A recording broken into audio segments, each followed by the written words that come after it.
ጤና ይስጥልን። ሰላም በኢትዮጵያና በመላው ዓለም ላላችሁ የተከበራችሁ ተመልካቾቻችን፣ ከቀዳሚ መረጃ የዕለቱን ለእናንተ የመረጥነውን መረጃ ይዘን ቀርበናል። አብራችሁን ቆዩ። የድሬዳዋ ፖሊስ በአንድ የከባድ ተሽከርካሪ ሹፌር ላይ አጸያፊ ሲል የጠራውን ተግባር የፈጸመ ግለሰብን በቁጥጥር ስር ውሎ ምርመራ እያጣራ መሆኑን አሳውቋል።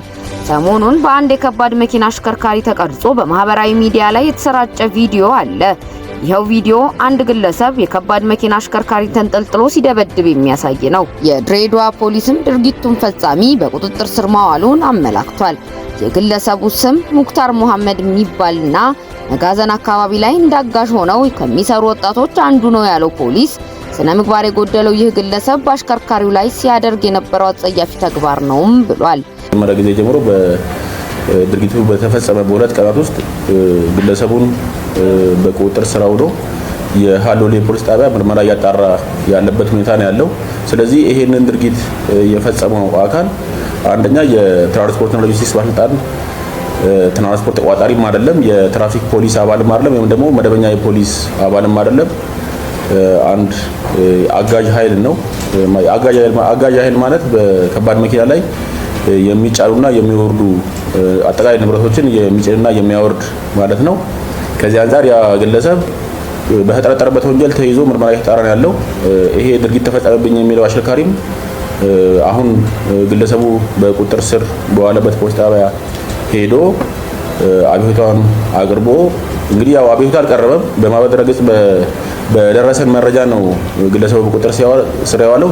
ፖሊስ ድርጊቱ በተፈጸመ ከሁለት ቀን በኋላ ነው ግለሰቡን ያስኩት ያለ ሲሆን ድርጊቱን የፈጸመው የትራንስፖርትና ሎጂስቲክስ ባለስልጣን ትራንስፖርት ተቆጣጣሪ አይደለም፣ የትራፊክ ፖሊስ አባልም አይደለም፣ መደበኛ የፖሊስ ኃይልም አይደለም፣ አንድ አጋዥ ኃይል ነው ሲልም አስረድቷል። አጋዥ ኃይል የሚባለው በከባድ መኪና ላይ የሚጭንና የሚያወርድ ንብረት የሚጭንና የሚያወርድ ነው ሲል ገልጿል። ግለሰቡ በተጠረጠረበት ወንጀል ተይዞ ምርመራ እየተጣራበት እንደሆነ የገለጸው የድሬዳዋ ፖሊስ ከሹፌሩ አቤቱታ እንዳልቀረበና ግለሰቡ የተያዘው በማህበራዊ ሚዲያ ጥቆማ እንደሆነም አመላክቷል። ተበደልኩኝ የሚለው ሹፌር ግለሰቡ ወደ ተያዘበት ሃሎሌ ፖሊስ ጣቢያ በመሄድ በአስቸኳይ አቤቱታውን እንዲያቀርብ ፖሊስ ጥሪውን አቅርቧል።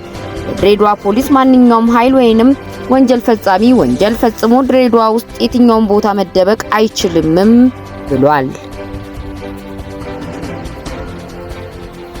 የመውጫ ፈተና ተፈትነው አልፈው ቴምፖራሪ ዶክመንት ሲጠባበቁ እንደነበሩ የገለጹት የጅጅጋ ዩኒቨርሲቲ ተመራቂ ተማሪዎች በድጋሚ ገና በሰኔ ላይ ትፈተናላችሁ በመባላቸው ዛሬ መብታቸው ሊጠይቁ በተዘጋጁበት በጸጥታ አካላት ተደብድበውና አፈና እንደደረሰባቸው ተናግረዋል።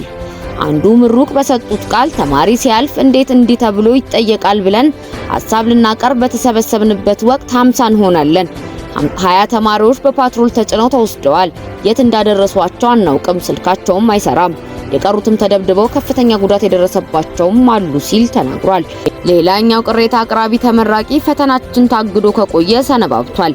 በዚህም የግቢው አስተዳደር አካላትን ምላሽ ለመጠየቅ እየሞከርን ነበር። ሊያናግሩንም ፈቃደኞች አይደሉም።